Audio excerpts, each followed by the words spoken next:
Корейская республика готова продолжать укреплять сотрудничество с Якутией. Сегодня председатель правительства региона Владимир Солодов встретился с генконсулом Кореи Ом Ки-йон в Якутске.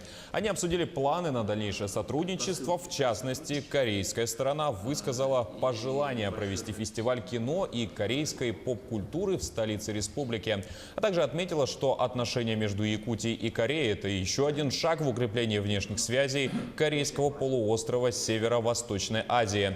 Отметим, что накануне в Северо-Восточном федеральном университете открыли институт короля Сиджуана. Правительство Республики Корея планирует провести первый корейско-российский межрегиональный форум в ноябре, 7-9 ноября в Поанге, в Республике Корея. Я надеюсь, что, участвуя на форуме глава государств Республики Саха, надеюсь, чтобы укрепить сотрудничество между Республикой Корея и Республикой Саха.